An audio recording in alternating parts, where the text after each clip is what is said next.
Internet का अंधेरा सच। आज जो इंटरनेट हम यूज करते हैं, गूगल, यूट्यूब, इंस्टाग्राम, व्हाट्सएप, ये सिर्फ एक छोटा सा हिस्सा है। सच ये है, इंटरनेट का एक बहुत बड़ा हिस्सा ऐसा भी है जो आप कभी नॉर्मल ब्राउजर से एक्सेस नहीं कर सकते। और उस जगह का नाम है डार्क वेब। डार्क वेब का नाम सुनते ही लोगों के दिमाग में आता है hackers, illegal markets, secret deals, hidden identities. लेकिन क्या डार्क वेब सिर्फ क्रिमिनल्स के लिए बना है या इसका असली पर्पस कुछ और था? इस डॉक्यूमेंट्री में हम जानेंगे डार्क वेब का ओरिजिन, कैसे काम करता है, कौन यूज करता है, कैसे इलीगल मार्केटप्लेसेस ग्रो हुए और क्या सच में डार्क वेब इतना डेंजरस है जितना लोग कहते हैं। सबसे पहले एक मिथ तोड़ते हैं। इंटरनेट को अक्सर आइसबर्ग से कंपेयर किया जाता है। आइसबर्ग का जो हिस्सा पानी के ऊपर होता है वो है surface web. Google search results, news websites, social media platforms, ये सब सरफेस वेब है। लेकिन ये सिर्फ 5 से 10% इंटरनेट है। इसके नीचे होता है deep web. Deep web illegal नहीं होता, ये बस हिडन होता है।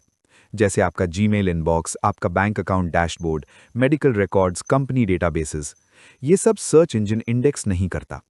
और फिर आता है dark web. Dark web deep web का एक छोटा हिस्सा है जो इंटेंशनली अनोनिमस बनाया गया है। इसे एक्सेस करने के लिए नॉर्मल क्रोम या सफारी काम नहीं करेगा। इसके लिए चाहिए एक स्पेशल ब्राउजर, टॉर। टॉर का फुल फॉर्म है द अनियन रूटर। अनियन क्यों? क्योंकि इसमें मल्टीपल लेयर्स होती हैं, जैसे प्याज की लेयर्स। आपका डेटा एक से ज्यादा सर्वर्स के थ्रू रूट होता है और हर लेयर पे एन्क्रिप्शन होती है। रिजल्ट, आइडेंटिटी ऑलमोस्ट अनोनिमस हो जाती है। लेकिन डार्क वेब का जन्म क्रिमिनल्स ने नहीं किया था। 1990s में यूएस नेवी ने एक टेक्नोलॉजी डेवलप की थी ताकि गवर्नमेंट एजेंट्स सिक्योर कम्युनिकेशन कर सकें। बाद में ये प्रोजेक्ट पब्लिक हो गया। प्राइवेसी एक्टिविस्ट्स ने इसे अडॉप्ट किया, जर्नलिस्ट्स ने यूज किया ताकि वो ऑपरेसिव रेजीम्स में सच बोल सकें, विसल ब्लोअर्स ने यूज किया ताकि करप्शन एक्सपोज कर सकें। लेकिन जहां अनोनिमिटी होती है वहां मिसयूज भी होता है। 2000s के बाद डार्क वेब धीरे धीरे इलीगल मार्केटप्लेसेस का घर बनने लगा। सबसे फेमस नाम था सिल्क रोड। सिल्क रोड एक ऑनलाइन मार्केटप्लेस था जहां ड्रग्स ओपनली बेचे जाते थे। Bitcoin payments, anonymous vendors, encrypted chats, ये एक डिजिटल ब्लैक मार्केट था। 2013 में एफबीआई ने सिल्क रोड को शट डाउन कर लिया और उसके फाउंडर को अरेस्ट कर लिया। लेकिन कहानी वहीं खत्म नहीं हुई।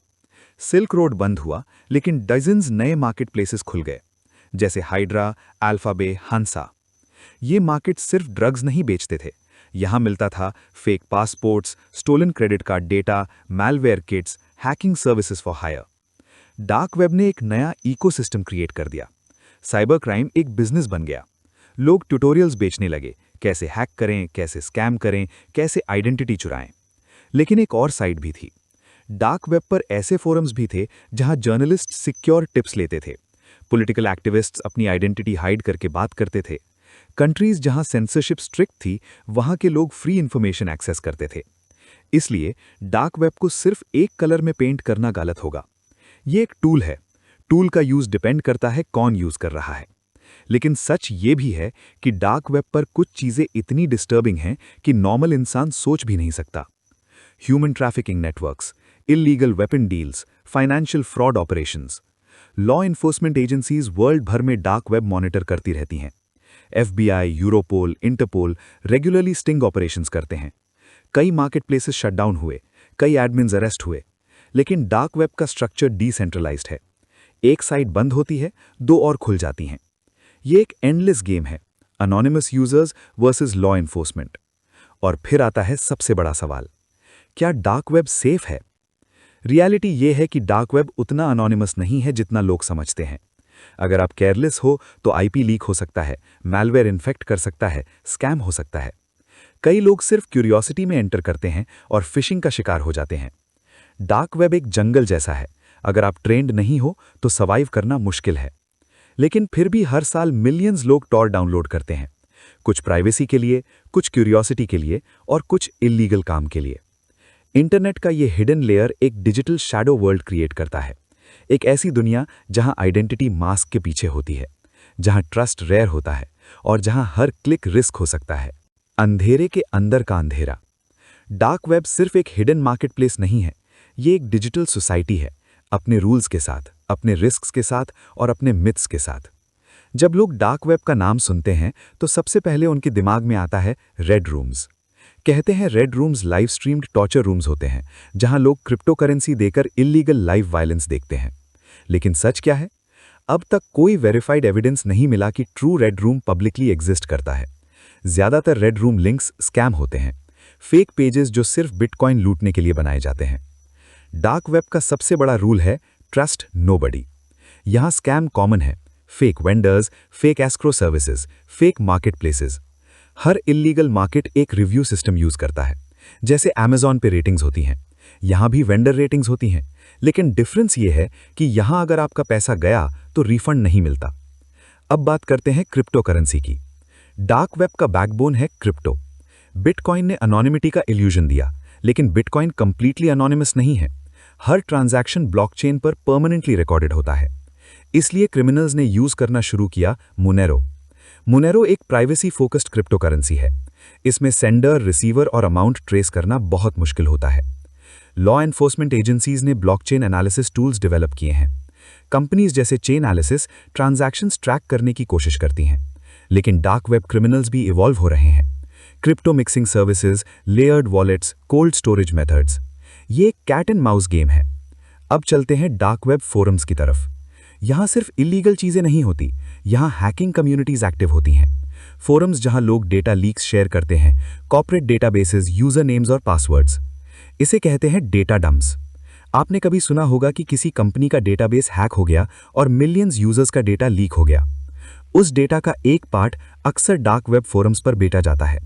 Credit card details, email passwords, phone numbers. इसलिए साइबर सिक्योरिटी एक्सपर्ट्स हमेशा कहते हैं स्ट्रॉन्ग पासवर्ड्स यूज करो, टू फैक्टर ऑथेंटिकेशन एनेबल करो। डार्क वेब ने साइबर क्राइम को प्रोफेशनल बना दिया है। Ransomware gangs, fishing networks, identity theft rings, ये सब ऑर्गेनाइज्ड स्ट्रक्चर में काम करते हैं। कुछ तो कॉर्पोरेट कंपनीज जैसा मॉडल फॉलो करते हैं, salary structure, commission model, customer support channels. हाँ, आपने सही सुना, इल्लीगल रैंसमवेयर गैंग्स भी कस्टमर सपोर्ट देते हैं। अगर किसी ने रैंसमवेयर एक्सीडेंटली खरीद लिया और समझ नहीं आ रहा कैसे यूज करें, तो उनके पास गाइड होती है। ये है डिजिटल क्राइम का न्यू एरा। अब एक और इंपॉर्टेंट टॉपिक, डार्क वेब और journalism. Some of the world's biggest investigations secure anonymous tips की वजह से पॉसिबल हुई हैं। Journalists secure drop portals use करते हैं जो टॉर नेटवर्क पर रन करते हैं। विसल ब्लोअर्स अपनी आइडेंटिटी हाइड करके डॉक्यूमेंट्स अपलोड करते हैं। इसलिए डार्क वेब को सिर्फ क्रिमिनल हब कहना इनकम्प्लीट ट्रुथ होगा। कंट्रीज जहां सेंसरशिप स्ट्रिक्ट है, वहां के सिटीजन्स टॉर यूज करते हैं ताकि ब्लॉक्ड न्यूज एक्सेस कर सकें। कुछ गवर्नमेंट्स खुद भी अनोनिमस नेटवर्क्स यूज करते हैं इंटेलिजेंस कम्युनिकेशन के लिए। ये ड्यूअल नेचर ही डार्क वेब को कॉम्प्लेक्स बनाता है। अब एक sensitive topic, child exploitation content. ये डार्क वेब का सबसे डिस्टर्बिंग पार्ट है। Law enforcement agencies special task forces बनाती हैं सिर्फ इन नेटवर्क्स को ट्रैक करने के लिए। कई इंटरनेशनल ऑपरेशंस में हंड्रेड्स अरेस्ट्स हुए हैं। ये प्रूफ है कि अनोनिमिटी एब्सोल्यूट नहीं होती। मिस्टेक एक ही काफी होती है आइडेंटिटी एक्सपोज होने के लिए। अब सवाल उठता है, क्या डार्क वेब का फ्यूचर सिक्योर है या गवर्नमेंट्स इसे कंप्लीटली शट डाउन कर देंगे? रियलिटी ये है कि टॉर नेटवर्क डिसेंट्रलाइज्ड है। इसको फुल्ली बैन करना टेक्निकली ऑलमोस्ट इम्पॉसिबल है। जब तक प्राइवेसी का डिमांड रहेगा, अनोनिमस नेटवर्क्स एग्जिस्ट करते रहेंगे। लेकिन फ्यूचर में सर्वेलेंस टूल्स और advanced AI tracking criminal activity को कम कर सकता है। डार्क वेब एक टूल है, जैसे चाकू। किचन में यूज करो तो खाना बनेगा, क्राइम में यूज करो तो नुकसान होगा। प्रॉब्लम टूल नहीं होता, प्रॉब्लम इंसान होता है। और डार्क वेब का सबसे बड़ा सीक्रेट यह है कि इतना मिस्टीरियस नहीं है जितना मूवीज दिखाती हैं। ज्यादातर चीजें स्कैम होती हैं, फेक स्टोरीज होती हैं, एग्जैजरेटेड मिथ्स होते हैं। लेकिन जो रियल है वो इनफ डेंजरस है। ये डिजिटल दुनिया का शैडो है, और जब तक इंटरनेट रहेगा, शैडो भी रहेगा। सच, सर्वेलेंस और फ्यूचर। डार्क वेब की दुनिया में सब कुछ अनोनिमस लगता है, लेकिन हिस्ट्री ने यह प्रूव किया है कि कोई भी सिस्टम कंप्लीटली इनविजिबल नहीं होता। चलिए बात करते हैं कुछ रियल इन्वेस्टिगेशंस की। सिल्क रोड के बाद एक और बड़ा मार्केटप्लेस आया, अल्फाबे। अल्फाबे डार्क वेब का Amazon बन गया था। Hundreds of thousands users, drugs, hacking tools, fake documents, सब कुछ। इसका फाउंडर सोचता था कि वो कभी पकड़ा नहीं जाएगा। Encrypted communication, crypto payments, hidden servers. लेकिन law enforcement agencies quietly track कर रही थीं। 2017 में इंटरनेशनल ऑपरेशन के थ्रू अल्फाबेट शटडाउन हुआ, फाउंडर अरेस्ट हुआ। ये एक मैसेज था कि अनोनिमिटी शील्ड नहीं है। फिर आया हांसा मार्केट। ये भी एक इलीगल मार्केट प्लेस था, लेकिन ट्विस्ट ये था, इस बार लॉ एनफोर्समेंट ने खुद सीक्रेटली कंट्रोल ले लिया। उन्होंने साइट को रन होने दिया, यूजर्स को मॉनिटर किया और थाउजेंड्स लोगों की आइडेंटिटी गैदर की। ये था डिजिटल अंडरकवर ऑपरेशन। इससे एक बात क्लियर हुई, डार्क वेब सिर्फ क्रिमिनल्स का प्लेग्राउंड नहीं है, गवर्नमेंट्स भी वहां एक्टिव हैं। अब सवाल यह है कि अगर इतने टेकडाउन्स हो चुके हैं तो डार्क वेब अभी भी एग्जिस्ट क्यों करता है? आंसर सिंपल है, डिमांड।